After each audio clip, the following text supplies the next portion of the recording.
That's right. You're listening to another episode of the co-main event mixed martial arts podcast. I'm Chad Dundas. That's Ben Folks. We're both longtime MMA journalists, and for the last 14 years, we've been meeting here every week to break down all the action in the wild, weird, and occasionally wonderful world of mixed martial arts. And Ben, the moment we've all been waiting for is finally upon us. D-Tiddy's big boy birthday bash is this weekend. Or is it? I think you mean Celebration of America. Celebration of America's 250th birthday a few weeks early.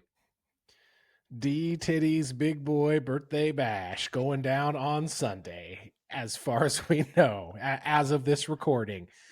See, you tried to invite a Tuesday news curse, is what you're trying to do. I know, I see it. We moved this show back to Mondays. We thought we had avoided it. It's been a long time since we got hit with a CME news curse, and you're gonna sit here just guaranteeing that 2 hours after we finish recording this episode, a judge is going to issue a preliminary injunction being like, take the claw down. Oh, man. Honestly, that would be hilarious. On this week's show, we're going to talk about that unexpected last minute potential hurdle for the UFC's show at the White House. And we've got some listener mail coming up a little bit after that, some odds and ends around this show. And then hopefully toward the second half of the show, since the UFC apparently won't do it, we want to talk about the actual fights. And remember, if you are a $20 patron of the co-main event, you will hear, "Are you fucking kidding me?" and just saying stuff in there as well. Ben, we got to talk about this lawsuit, man. Filed by what appear to be a couple of normal citizens. Paul Romano, retired Air Force sergeant and Vietnam veteran, and Susan Douglas, a longtime civic activist and organizer, both of whom seek to, quote, preserve Washington's monumental spaces. Now, basically, they have filed this lawsuit alleging that it is illegal to have a sporting event take place on national park grounds because the White House and the Capitol Mall are all part officially of an American national park serviced by the Park Commission. And so this lawsuit essentially says that sporting events are prohibited from taking place on federal parklands, and it does not fall under any acceptable regulatory exemption. The second is that the claw, part of the stage setup for the event at the White House, has no congressional authorization, a requirement for building on federal parklands. And lastly, the complaint argues about the potential cost to taxpayers for repairs to the South Lawn. It also mentions here about how Trump purchased $50,000 in stock in TKO, the UFC's parent company, earlier this spring, and that the UFC is selling $1.5 million sponsorship deals for this event at the White House. Now, look, I don't necessarily know that this lawsuit is going to go anywhere. My guess is that it probably will not. Not because it doesn't seem to have a valid argument, because it kind of does if you start to look at it. But I think we all know the reasons why this thing probably won't go forward. I will say, though, if it did, wouldn't that just be some MMA type shit to happen to this event? Okay, my first thoughts when I heard that this lawsuit was happening, trying to stop the event, first I went, LOL, we don't live in that country anymore. Yeah. The one where you could be stopped or held accountable for doing something just because it was illegal. Some people can. Some people can be punished for doing something illegal. Some people, the law still applies to them. You're trying to do it to the Trump administration. They've already showed you they don't believe the law applies to them. So I don't have the faith that, like you said, I don't know the legal ins and outs about whether this suit is justified or these people even have the standing to bring it or what any of it would mean. So I don't feel qualified to say whether it should or shouldn't go forward. I do feel qualified as an observer of the United States of America in the year 2026 to be like, we just don't do shit like that anymore. That's not the way we do it. The other thing, though, I thought is, let's say a judge said, "Yeah, you got to call this thing off. Yeah. You can't do it." What are the odds they just fucking do it anyway? Well, that's the thing, man. One of the things, honestly, that crossed my mind was whether or not it would be a UFC event that finally thrust America into a constitutional crisis over whether the president has to continue to abide by orders of the court. Because, Ben, if some activist judge rolled up in here trying to enforce the law and said that they are going to put a hold on this multi-$100 million event that is scheduled to go down on the White House lawn this weekend. Like, if you were one of the organizers of this thing, and we all know who they are, what would you do? Because it would be an abject disaster Yeah. to not have this thing at this point, and yet to have it would be, I assume, depending on what judge rules here, violate federal law. Yeah, but I mean, judges have told him, like, go get those people back you illegally deported. And they were like, what if we didn't, though? So like they've played, they've towed that line before a little bit. So I don't This know would be exactly a what little would bit happen. more public, though, It would be right? very public. Because it would be on, well, we'll talk about this in a minute, frankly, but it will be on somewhere. You will be Yeah. able to watch it somewhere. It also occurred to me when I read some of the language of this lawsuit that maybe TKO executives did themselves no favors in some of the stuff that they'd been saying about this ahead of time. Because this is from the lawsuit. I'm reading from the Yahoo Sports story on it. Um, the president is giving White and his company what none have enjoyed before: unfettered access to the White House and Lincoln Memorial to stage a private, for-profit sports event with all the promotional and branding opportunities that accompany such access. They go on to note how the TKO executives had talked about it as like, what a great branding opportunity, what a great opportunity to drive Paramount Plus subscriptions. Even them saying like, hey, we expect to lose this amount of money on it, but also saying it's worth it to us because of what a huge opportunity it is and like gained long-term value for our company. Like that's what they've turned around and said to shareholders. So they've said like, we're getting something out of this. We couldn't not do this, and not because I have a sense of public service, but just because it is going to help this company. And they are using that in this lawsuit to basically be like, you've said, hey, we can't sell a hot dog or a t-shirt because they're not allowed to profit from an event on federal land. But you are also then turning around to your shareholders and being like, don't worry, long term, we will profit from this event on federal land. So that part, you did kind of talk yourself into a tough spot. At least you would have in a country where the laws still applied evenly to everyone, perhaps. Yeah. I don't know. It would be an absolute disaster for the UFC if you did all this. Yeah. And let me tell you, one thing I feel like, as someone who has followed the UFC for so many years, covered it professionally for the last 20 years, the fighters wouldn't get paid.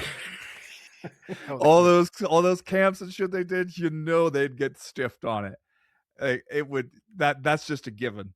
So for them, I hope that this, that's got to be a headache. I would just be telling them like, hey man, continue preparing as if this shit is going to happen. Please don't even allow yourself to think about this.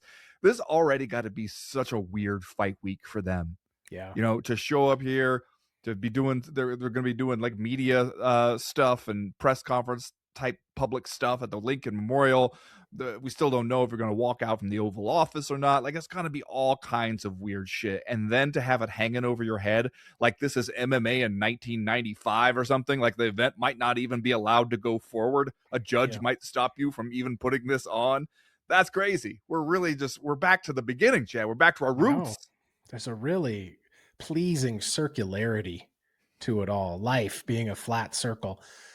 Speaking of disasters, potential disasters, I went and looked at the weather forecast Oh no. this morning. I went and looked at the weather forecast. National Weather Service, as of this morning, forecast for Sunday in Washington, D.C., partly sunny with a high near 92 degrees, 75% humidity, and a chance of showers and thunderstorms, chance of precipitation 30%. So you got a 1 in 3 chance, it sounds like, of some rain. Are we going to do the thing where if lightning strikes somewhere near this event, we gotta call it off? We gotta wait 30 minutes or whatever it is, because that could also potentially be a little bit of a sticking point for this event. And no matter what happens, we've already heard about the bugs, the Yeah. terrible bugs that they've got over at the White House. 92 degrees and 75% humidity is going to be unpleasant, both to sit and watch the fights in and to compete in them. Yeah, I mean, we're doing this at night though, right? Like what we say the start time is something like 8 7 o'clock, Eastern. 8 o'clock Eastern, which is the other thing that I wanted to talk about in a second, because the schedule for this thing came out, and even the schedule is subject to scrutiny here. But if you wanted to say something about the weather, I'm not going to stop you. You know, we love talking about the weather on this show.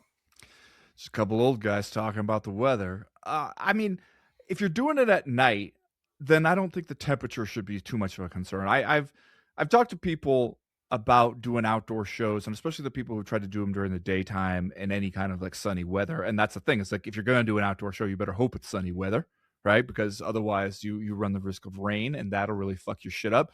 But if you're out there during the daytime in the sun, the canvas will heat up. Those sponsor logos will heat up. I've talked to people who are just like, yeah, they got to the point where you're walking around, you feel it on the bottom of your feet. Imagine how it is if you get taken down and you feel it on your back, on your entire back as you're laying there in guard, right?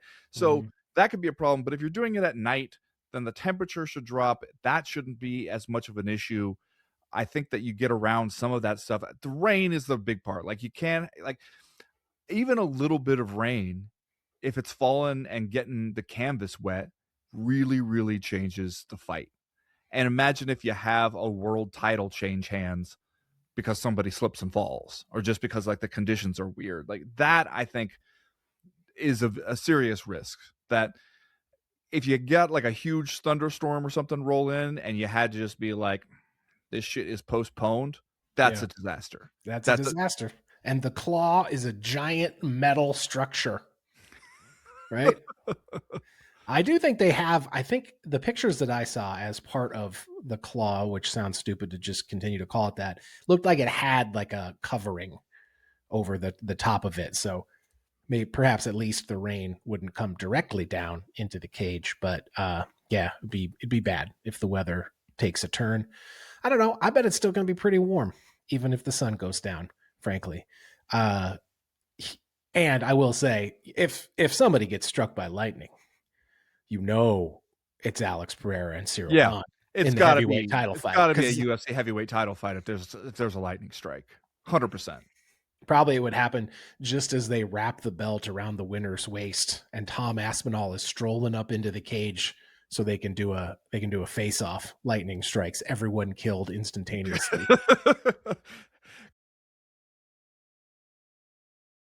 Curtis Blade says, "It's my time now. God Okay. has chosen me." So, well, he would have a pretty good argument at that point. Perhaps the best argument for God being involved in sports that anyone has ever made.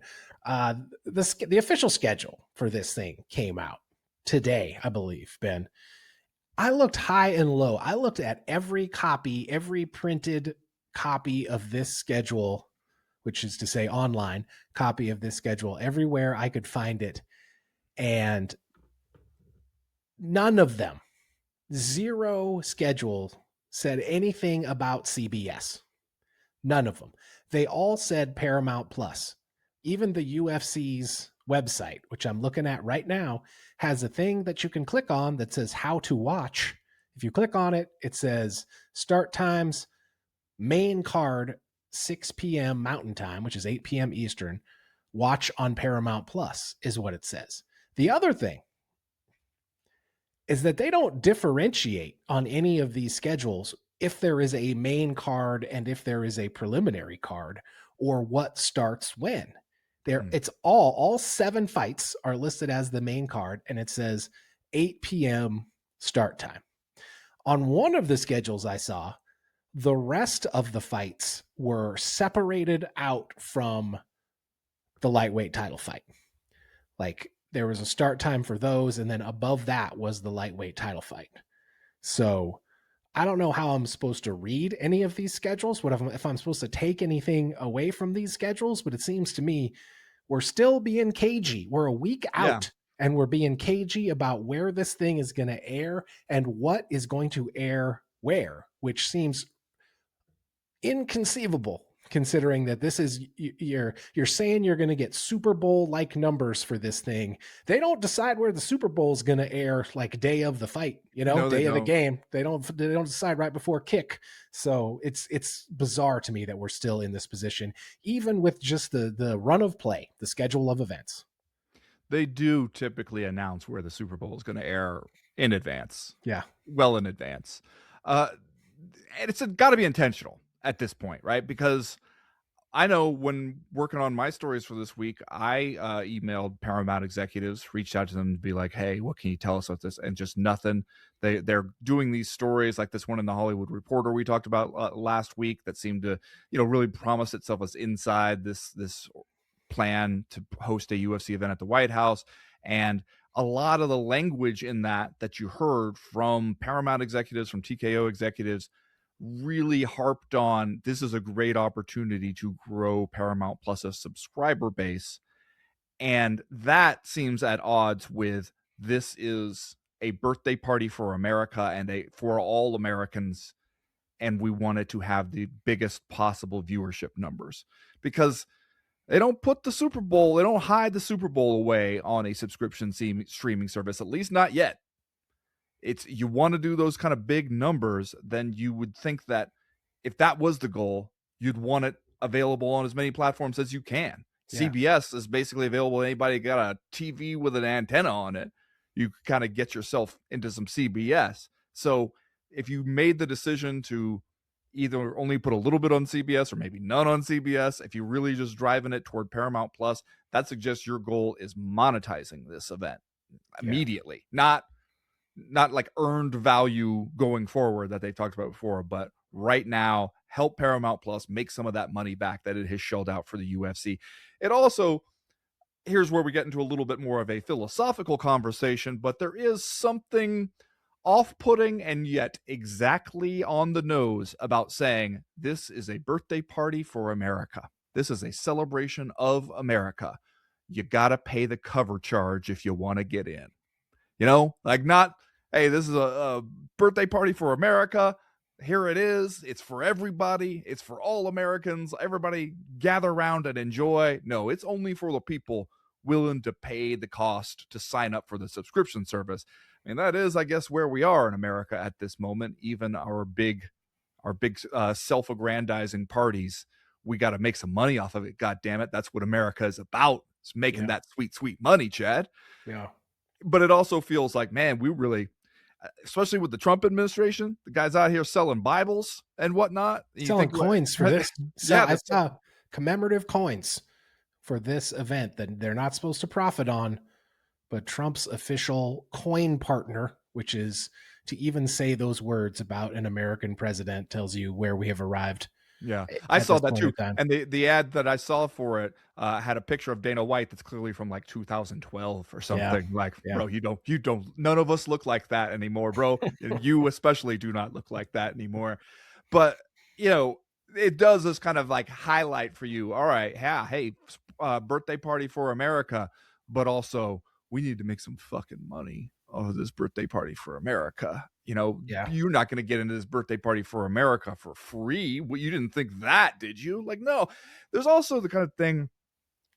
It highlights something for me.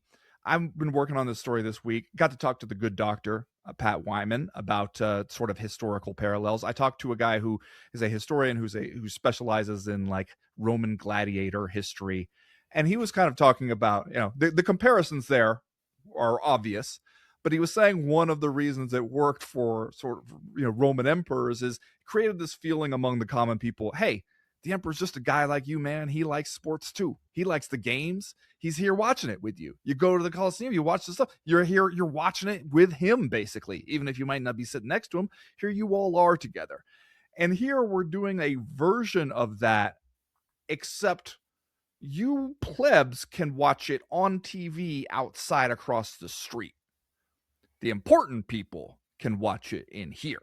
We're still trying to create the same thing. Trump really trying to ally himself with this masculine fighting brand, showing like, I'm a man of the people. I'm going to put on this big fight for you on the White House lawn. Isn't that cool? But also, it is still my party, and you are not invited. You can watch it on TV if you got the money to pay for the subscription service. You can watch it across the street if you can get into town for it. Other than that, it's still very much, we're all Americans, but some of us are higher tier Americans than others. And we want to sort of not let anybody forget that. Yeah.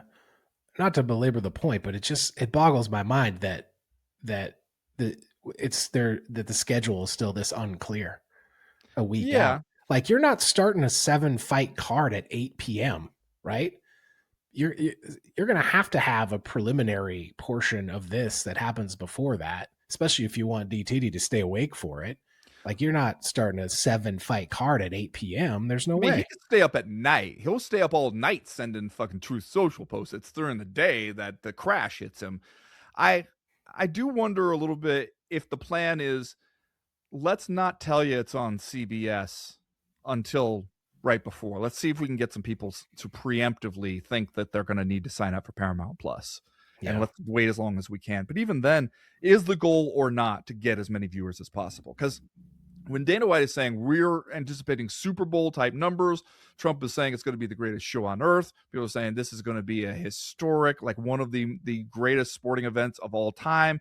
And if you come out of it and you do, 15 million viewers on Paramount Plus or something, you have really, really underdelivered there.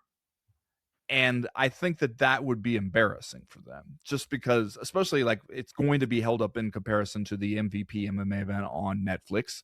But you got to beat that number, I think. If you don't, the idea that you'll hit Super Bowl numbers is just out of the question. 125 million people, you think you're going to get that when you got 79 million Paramount subscribers when last we heard? I don't think you're going to get that, especially if you're not airing the entire thing on CBS, and you're up against the World Cup, you're up against just general Trump opposition. There's a lot of things working against you here, and they're not exactly trying to temper expectations. If anything, they are just hyping it up. The hyperbole is out of control, and you're kind of setting yourself up for a tough bar to meet. Especially just considering we've always known fight sports kind of a niche product, not for everybody. And when you ally it with Donald Trump, we already saw how many people pulled out of the concerts just because they don't want to be associated with Donald Trump. There's going to be a lot of people who might otherwise get pulled into watching a big UFC event if it were widely available and had some element that was really hyping it.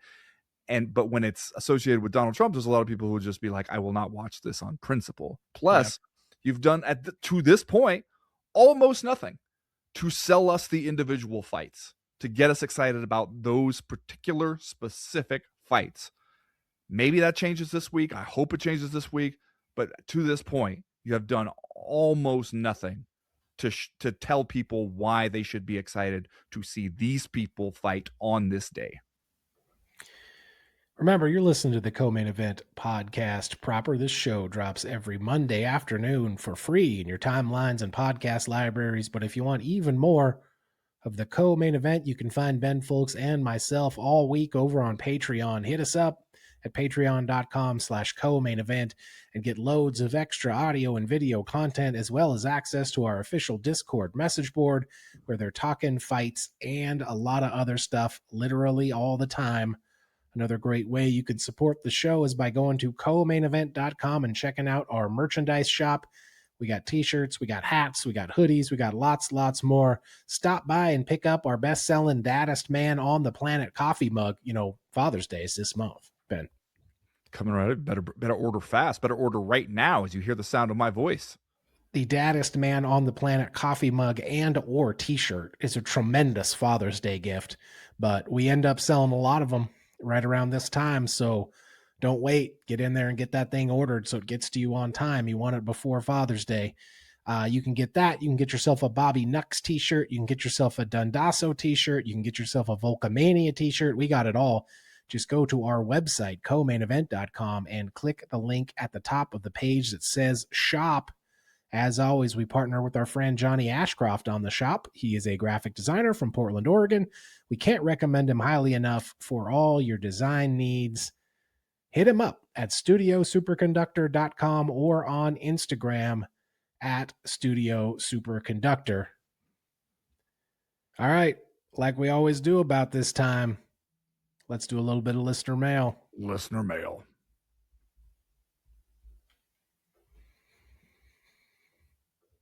First piece of listener mail this week comes to us from Matthew Erickson on Patreon. He writes, "What do you make of Bilal Muhammad seeming to abandon his wrestling and takedowns? It seemed like that was a big part of losing his belt, and then again losing this weekend. It bothers me that the live crowd often boos anything that isn't Rock'em Sock'em Robot style action, and it seems like true mixed martial arts is mostly unappreciated in the UFC. Except for a few exceptions like Bilal's buddy Islam Makhachev. Do you think Bilal wanted to make his style more appealing to a wider audience and failed, or is it simply Father Time remaining undefeated since he got to the belt so late in his career?" I did notice this, at least on Saturday night against Gabriel Bonfim. And I'll be honest with you, I was watching it, and then in the middle, I had to put my kids to bed, so I missed one round. But when I was watching it, I didn't see Bilal Muhammad shoot for any takedowns. It's possible that he tried while I was out of the room, but during the parts of this fight that I watched, I didn't see him try. And I was wondering the same thing Matthew Erickson was wondering. Like, what exactly are we doing here? Are we trying to make a point? Are we trying to be more exciting? Because you're going away from arguably your biggest strength if you're Bilal Muhammad. He's credited with 2 takedown attempts, didn't get any. The one that I really remember was because I was watching it and being like, man, where is the guy who marched across the cage, picked Leon Edwards up and dropped him on his head? Yeah.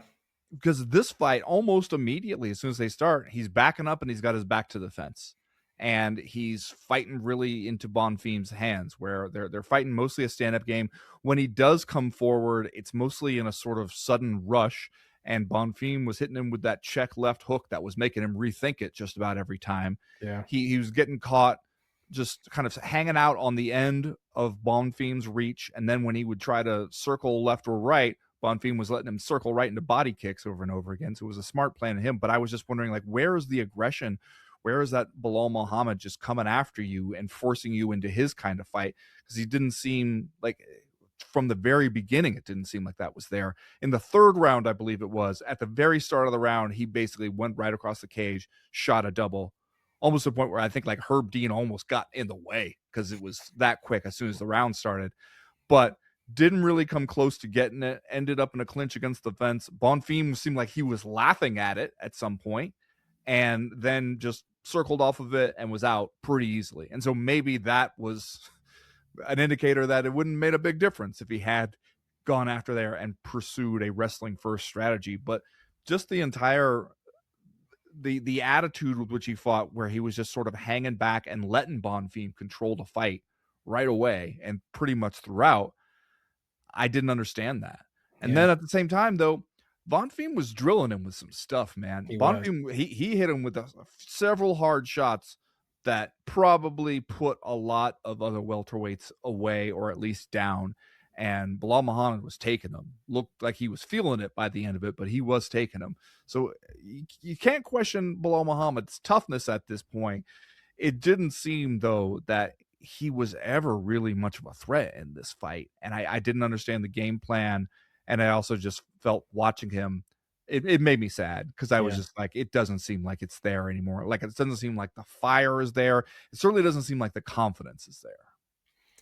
Yeah, this was one of those fights where as soon as they both started throwing combinations in the first round and I saw the difference in speed, I thought to myself, uh-oh.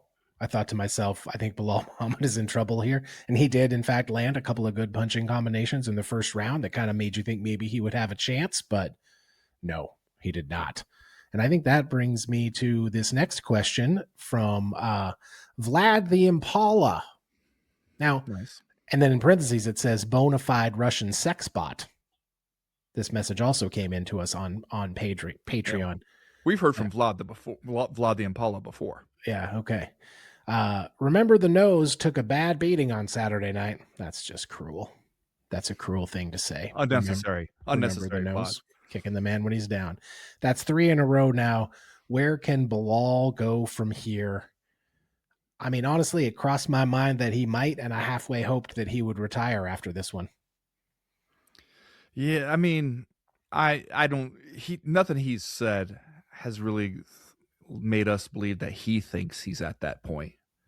And yet, the UFC is probably looking at you and being like, who else could we help out by getting them a win over Bilal Muhammad while it still has some value? That's entirely what they're thinking Yeah. right now. So that's not going to be a good place to be. You've got massively downgraded going in 2 years time from being a champion to being the main event at a UFC fight night in the apex, the lowest tier of UFC programming, and you lost that one. So it doesn't seem like there's anything great hovering in the future for him. He doesn't seem like the kind of guy where the UFC likes him enough to want to give him those kind of like, hey, let's give you a just for fun legacy fight against a peer in the same situation. Maybe because they think his fighting style will not make for too fun of a fight, or they don't feel like he has that sort of like fan favorite vibe. But it doesn't seem like they're inclined to do that for him, to give him those kind of Dustin Poirier or Max Holloway type moments. It seems like they're inclined to just like wring whatever value out of him that still might be hiding in there. And that could get ugly. And I'm sure they all tell themselves the same stuff, right? Like, oh, I'm going to have a great comeback story. People are writing me off too soon. But you're right. It's almost 38, and in a division that's not especially kind to older fighters. And it doesn't seem like the trajectory is headed anywhere good. It does seem like there might be some hard road ahead. Yeah, Bilal Muhammad's going to turn 38 on July 9th, much closer to America's actual birthday than Sunday when somebody else's birthday is. Yeah, I mean, when you are the former champion and you're even on Saturday fighting someone who's ranked 6 spots below you in the rankings, it's not a good sign.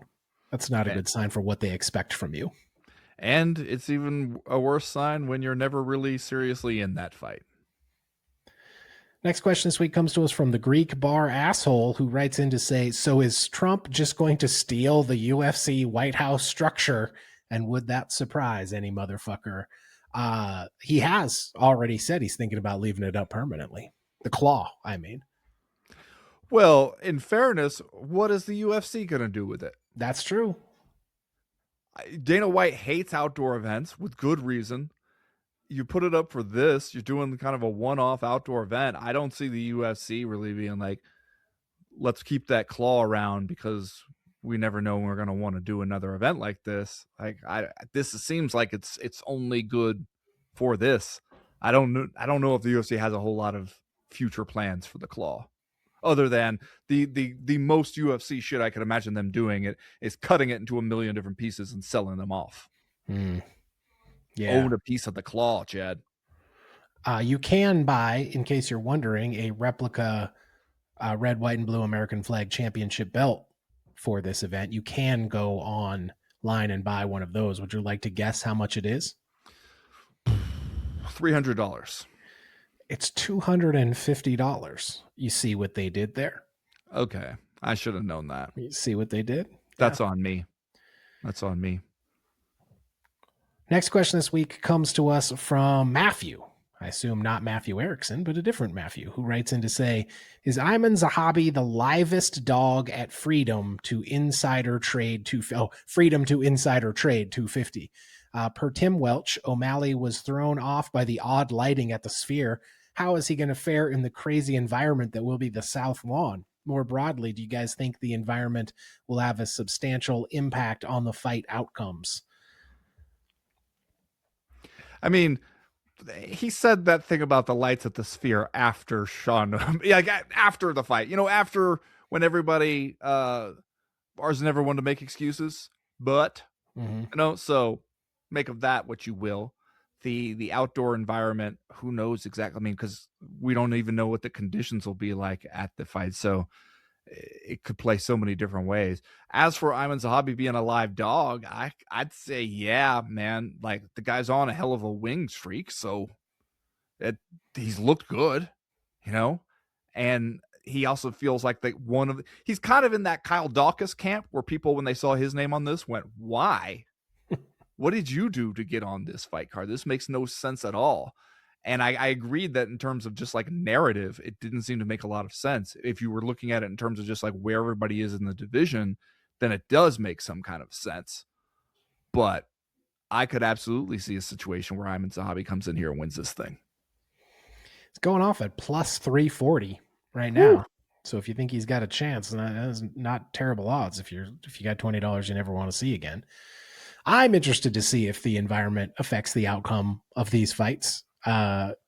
Anytime you're doing an outdoor show, this is one of the reasons Dana White hates them. You can't control the weather. You can't control the environment. If it is crazy hot, if there are clouds of black flies, as Dana White reported there were the last time he was at the White House, if it's raining, if there's humidity, who knows what might happen out there. And like you said, it would be very strange, although very in keeping with the UFC heavyweight division, if there was some sort of freak occurrence, a slip or anything like that caused a title to be awarded. So Yeah, I mean, who knows?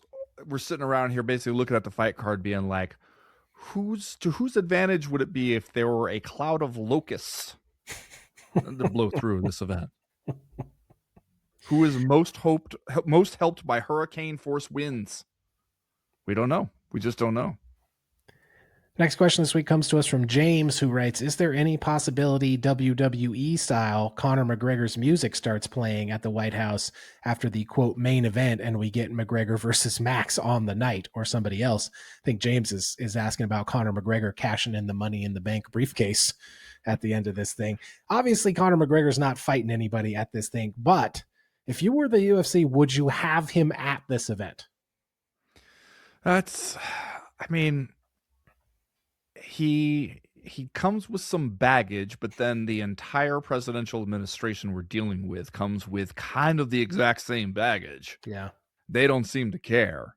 So I don't think that it would be an issue for them. I wonder if the big issue would be for Conor McGregor, like, hey, I'm actually trying to do a serious training camp for this shit, and I need one. You do not need to be breaking camp, flying to Washington, D.C., wined and dined by all the VIPs and bigwigs if you're going to turn around and try to be in fight shape for the first time in a long time against Max Holloway, in a few weeks, basically. So I would think if I were in Conor McGregor's camp, I would be like, brother, let's watch this one on TV. Let's not mess up our sleep schedule going over there to the U.S. Let's not do all this shit. Let's keep it dialed in and let them miss you until it's time to fight. But if they asked him, he would definitely go, He though, can't right? say no to a party like that. There's no way he could. See, so what you're saying is if you were in his camp, you'd be calling Hunter Campbell to be like, don't even ask. I wouldn't tell him. I'd make sure all communications are routed through me, and I wouldn't even tell him that they asked. If he was like, did they invite me to the White House thing? I'd be like, man, I think they're real busy and they want you to focus up on your responsibilities. That's what I think they want. They want you to be at your very best in July. Yeah, big expectations in July. Mm-hmm. Probably right. Next question this week comes to us from Brian Water, who writes in to say, if the UFC and Paramount came out and stated that 150 million people watched the UFC White House event, would you believe it? Can we trust? No. Can you trust any data that comes from this event? Is there any accountability for reporting streaming numbers? I imagine it is in the best interests of the powers that be to initiate the importance of this event. Sorry, lost my place here. Can we trust any data that comes out of this event? Is there any accountability for reporting streaming numbers? I imagine it is in the best interest of the powers that be to inflate the importance of this event. Love you both equally. I look forward to your recap of the event because this well-rounded fight fan has better things to do on a Sunday evening than virtually attend the big boy's birthday bash. No, you can't trust anything. Well, I mean, I think Paramount's a publicly traded company. TKO is a publicly traded company. Do you Yeah. remember when we got into this shit over the Mayweather McGregor boxing numbers? Yeah. And Showtime said one number, Dana White said another one, and Steven Espinosa's response was, "We're a publicly traded company. I can't lie about this. I can't just make up some numbers and give them to you. Like we have like legal obligations as far as disclosure to our shareholders that I can't just say some shit." So if anything, the fact that we're dealing with two different publicly traded companies does make me think that we will get some accurate numbers out of this thing. To me, I'll be interested to know what way we spin the numbers if they are not that great. I mean, no matter what, even if Alex Pereira and Cyril Gahn die in a lightning strike, you're coming out afterwards and saying this was the greatest thing that had ever happened, right? Mm-hmm. Yeah. No, I mean, even if you did really dismal numbers, you would either blame somebody else for it, or you would still proclaim that this was the greatest event ever, and what a huge success for us. Like that's just in the DNA of everyone involved here. I think honestly, anything south of 20 million looks bad. Yeah. And is not like, especially I know you have some mitigating circumstances here. As I said, the toxic Trump brand being one, going up against the World Cup, against Stanley Cup Finals being another one. You know, especially if you're just trying to drive people to Paramount Plus, you're not exactly maximizing your reach. That is something I think that they would probably lean on, is how many new subscribers we've got. But if you got under 20 million views for something like this after Netflix just peaked with 17 million for an event that really had no relevant fights for the current MMA landscape, didn't have anywhere near this long a buildup or this much press, all the headlines you've gotten, you've been in every possible media source for the last 3 weeks, and if you don't get over 20 million, I think that's a disappointment. That feels like a failure to me. Yeah, but do you get 20 million if you're only on Paramount Plus? Like that seems like a tall order, man. You might if you're on CBS, yeah, then maybe I could see it, but like Paramount Plus, no, you're not getting 20 million. If you get 20 million on Paramount Plus, that would be roughly a quarter of every known current subscriber to Paramount Plus. One way I could see them spending it, Chad, well, yeah, we got these numbers, but a lot of people are gathering together. Mm-hmm. This is a party for America, Chad. We're not just sitting at home on your couch watching this in isolation. People were getting together in great numbers. That's what we're hearing. There was a lot of enthusiasm, a lot of group viewing, and so the true numbers aren't exactly reflected. That's what we're doing. Yes, well, that is what we're doing. We're getting together. As everybody knows, we're having the UFC D-Tiddy Big Boy Birthday Bash Fight Party over on the Patreon page. And, go over there, patreon.com, join up. You could sit in with us for that. That's going to be fun. And I can't wait to enjoy whatever the fuck happens at this thing with the co-main event community. I think it's going to be a great time. There's no one else I'd want to be around when we see whatever this ends up being and whatever ends up happening than the fellow co-maniacs who are going to be able to treat the situation with some levity, I feel, and some context. Also, this is a big watch party for us. So I hear Chad Dundas is going to show his chemically burned nipples at some point during the broadcast. You never know what could happen, what special guests might drop by. I'm looking forward to it. Just goes to show you got to be careful what kind of detergent you buy. It goes to show something, but I'm not sure it's that. That's going to do it for listener mail this week. If you have a question, comment, or concern that you want to air to the podcast in future weeks, you know how to do it. go to the website comainevent.com and click the link at the top right-hand corner of the screen that says email the podcast. That'll get you in touch with us. Have you heard they are actually going to have some fights on Sunday? You might not know it if you had seen any of the media Dana White was doing last week, but we're going to talk about said fights because that's what we do on this show sometimes when we're not dilly-dallying. That's going to happen right after this.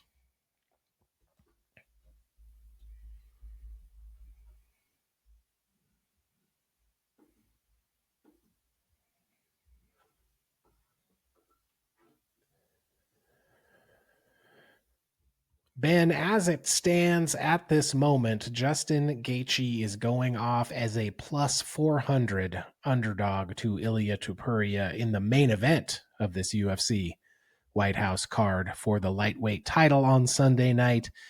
Didn't stop Arman Sarukian, who had $1 million he never wants to see again, that he threw down on Justin Gaethje to win this fight. Not. He did. He said if he wins, he's going to put a down payment on a plane. Did he show the betting slip? He showed it on his phone. Did you believe it? I don't, you know.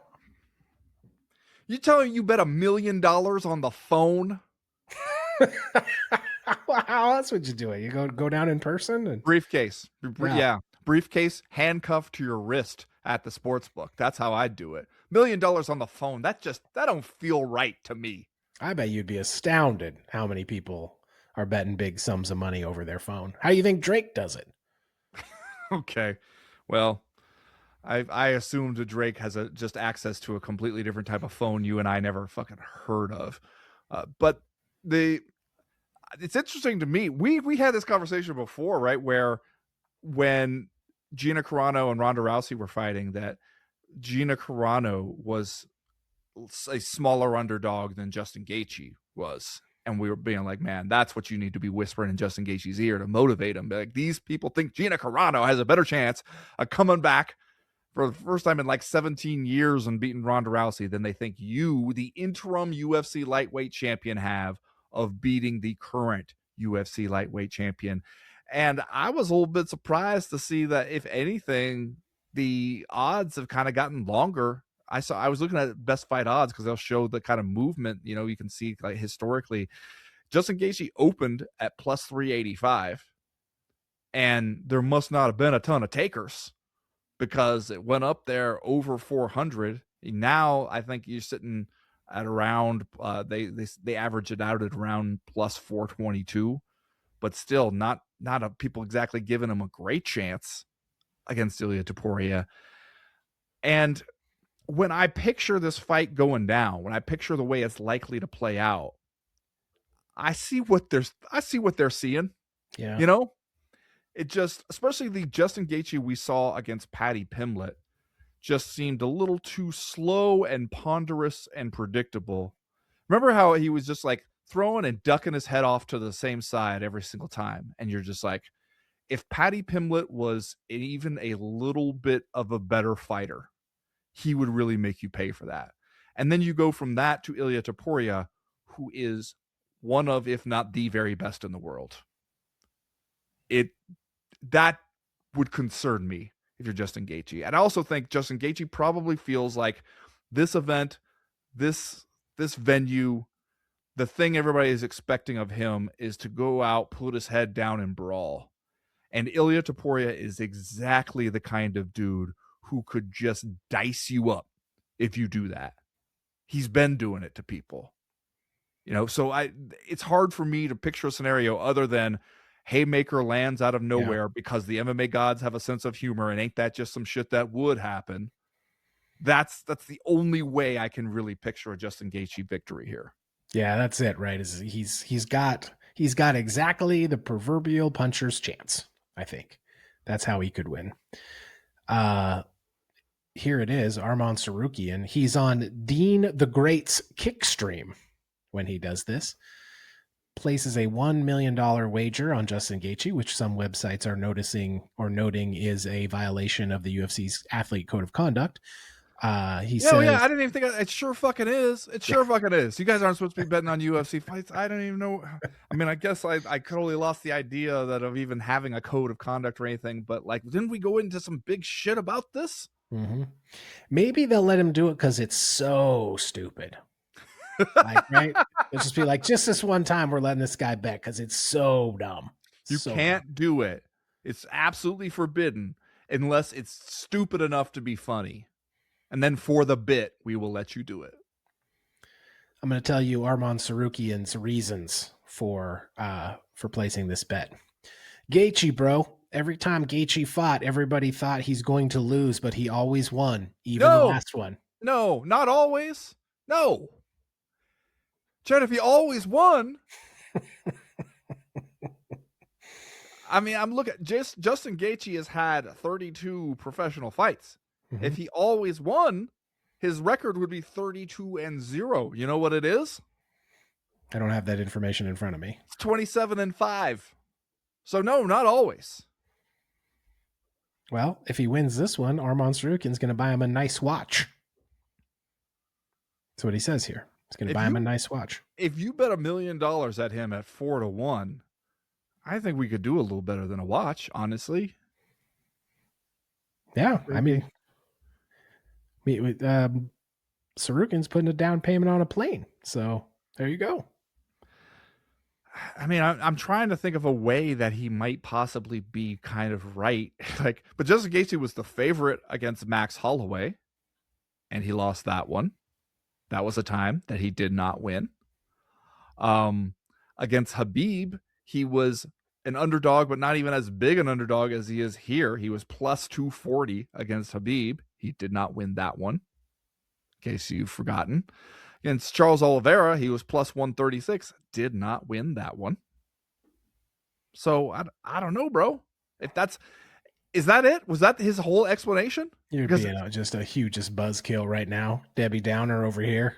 Because if I was hoping there was going to be something, a little bit of a technical analysis from Arman Sarukian, fellow professional fighter at a high level, I was thinking it was going to be a little bit of something like where we just say like, hey, I think that he's going to big brother him. I think he's going to roughneck him. I think his power and pace will be too much for Ilia Topuria. Maybe that Topuria has been out and distracted. Something. Give me something other than just like when every time people think that he can't win, he does, except for the times that he didn't. Arman Sarukian notes that it's hard to make $1 million, but so easy to just click the button on his phone. Ain't that something, Arman? That should have given you pause right there. Mm-hmm. It's so hard to make $1 million, really easy to lose it all in one dumb bet that is also a violation of the UFC's fighter conduct. Jed, by the way, you know who has won them every single time? Ilia Topuria. Yeah. 17-0. Mm-hmm. There's a guy who does go out there and win every single time. So using Arman's own logic, kind of should have gone Ilia there. He's got an angel and a devil on his shoulder right now. You're whispering in his ear, giving him all this knowledge, and I'm just sitting over there going, let's go, Arman. So easy to click the button, baby. Let's think about the plane. Think about the plane, Arman. So, where are you at, by the way, in $20 whenever I want to see again? Because I made money this week. I made money this week because golf is in my blood. Are you still in the red? Cashed. Still in the red, though? My golf bet cashed because it's in my blood. Golf is in my blood. Let's kick it over to the heavyweight fight here, where Dana White says, he told Forbes this past week, you've got Pereira possibly winning his third world title. If he wins the third world title that night, he jumps over John Jones and becomes the greatest of all time. Isn't it? There it is. Interesting. There it is. How Dana White's opinion of who is the greatest MMA fighter of all time is constantly shifting, and just so happens to seem to depend so much on what his current relationship is with both of those fighters, and perhaps more importantly, if he can still make money off one of them. Mm-hmm. Man, that guy's the greatest of all time. If you think we can make a buck off him. It's crazy how often the next fight on the schedule ends up being the one that could determine who's the greatest of all time. Yeah. That's interesting to me. Dana White knows one way to do this shit, man. And it's just kind of like, all right, if we couldn't make a fight, we didn't want to pay for a fight. Those guys are scared to fight. Bunch of cowards who became professional cage fighters. And then the fights that we did make, that could determine who is the greatest of all time, pound for pound, now and forever. Every fight of the century. This shit easy, bro. That's what Dana White's saying to himself after he does one of these interviews. Sits back, says, "This promoter shit is easy, bro." This fight much closer than the Justin Gaethje Ilia Topuria fight. Cyril Gane just a slight favorite at -115. Alex Pereira -105. So basically a pick'em, very close to a pick'em. I mean, who do we like here? If this fight does play out largely on the feet, I would give a slight nod to Alex Pereira, would you not? I mean, the thing is, we haven't seen him up there trading that leather with them heavyweights. That's true, but we see him looking thick at 242 pounds. Listen, nobody doubts Alex Pereira's ability to magically look slightly bigger than whoever he's with. You've noted this throughout history. It's been well established that you put him in there with a heavyweight, he's going to look like a heavyweight. So that's a given. Don't you think that there is a world where he goes out there, gets starched by Cyril Gane, and we all go, "Oh yeah, he was never really a heavyweight." You know how we'll sometimes do? We'll get excited about these fights outside of somebody's natural weight class, and then we'll go, "Oh yeah, they have these weight classes for a reason." That shit is a real thing. I can absolutely imagine a scenario where we're waking up Monday morning being like, "Okay, we got a little excited. We got a little ahead of ourselves, thinking that Alex Pereira could just pack on some pounds and that would necessarily make him one of these heavyweights." You know, you go in there because Cyril Gane is a sharp ass striker, man. Like Cyril Gane was, up until he Three Stooges Tom Aspinall, was looking pretty good in some of those exchanges. And so if you go out there against Alex Pereira, who's coming up in weight, I could see a situation where Cyril Gane reminds us that heavyweight power is a real thing, and that Alex Pereira is a guy who kind of plays to some of his strengths. I did see Cyril Gane suggesting ever so subtly, maybe we won't contest this entire thing on the feet. And I just went, Cyril, don't you start this shit, man. Don't you remember when you got out wrestled by a one-legged Francis Ngannou? Don't you remember when it cost you the UFC heavyweight title? Don't be out here fucking running for heel hooks, bro. Learn your damn lesson and know your place. It is on the feet, throwing them things, Cyril Gane. Maybe he's worked on his wrestling. I hope he has, and I hope he keeps it in reserve for if he should need it in this or other fights. But I hope he is not going out there being like, here's what we're going to do. We're going to single leg. We're going to run the pipe. We're going to get him down. We're going to fall for the heel hook. Then we're going to call it a night and go home. Pop the champagne. Cyril, don't play with me. Maybe I just don't want to consider a world where Cyril Gane is a 2-time UFC interim heavyweight champion. Maybe I just don't want to consider that. Where does it put Cyril Gane in the pound for pound greatest of all time? Okay, because we want to talk about scenarios I can envision. I can envision a scenario, given everything that's going on with Big Tom Aspinall, Eddie Hearn saying, I won't let him take a fight for the money the UFC is offering him. I could see Cyril Gane goes out here, knocks out Alex Pereira, interim UFC heavyweight champ. Dana White says, you know what? Tom seems like he's scared to come back and fight Cyril Gane. Cyril was beating him up, was taking it to him in that fight. And Tom found a way out when his eyes got poked. Let's just go ahead and say Cyril's the heavyweight champ. I could see that. This will be the 5th time Cyril Gane has fought for a UFC heavyweight title if you count interim titles. He beat Derek Lewis at UFC 265. He lost to Big Fran at UFC 270. He lost to John Jones at UFC 285. And then he had the no contest with Tom Aspinall at UFC 321. His 5th opportunity at a UFC. We used to make fun of Uriah Faber about this shit, that they just like win one fight, the UFC is going to put him in a title fight. You know who would really be insufferable if Cyril Gane wins this? John Jones. Oh, God damn it. Yes, you're right. He's probably come back. He probably the next day, he'd probably be like, I'm back. I'm back in the gym. Feeling good, you guys. Yeah. Arthritis is magically healed. I'm ready to get back in there. Let's run it back, Cyril. Yeah. God, I don't even want to think about it. I'm just saying. Okay, that's going to do it for the Co-Main Event podcast this week. Thanks everybody for listening. We're going to be over on the Patreon page all week. So if you want to hang out, come do that over at patreon.com/co-main event. We'll be doing the live watch party on Sunday. That'll be fun. Plus a whole lot of other shit throughout the week. You'll like it. Come join up. Thanks for listening, everybody. We appreciate the support. As for right now, we are done. We are through. We are out. So you don't think they're going to get around to slavery as the UFC tells the story of America? I mean, we might get into some Civil War stuff.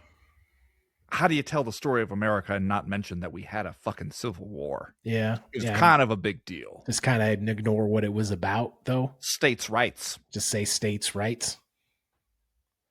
I don't foresee the Trump administration really wanting to sit there and listen to the UFC talk about how Abraham Lincoln and the brave soldiers of the Union Army wiped the ill of slavery from our land. I just don't see that being their thing, you know? Yeah. But maybe I'm wrong. Maybe Maybe we'll have a whole John Brown section. They just didn't have to do this. They didn't have to try to tell the story of America. Well, and especially because all the propaganda they're doing about their long history with Trump, I don't trust you to tell the story of the UFC accurately anymore.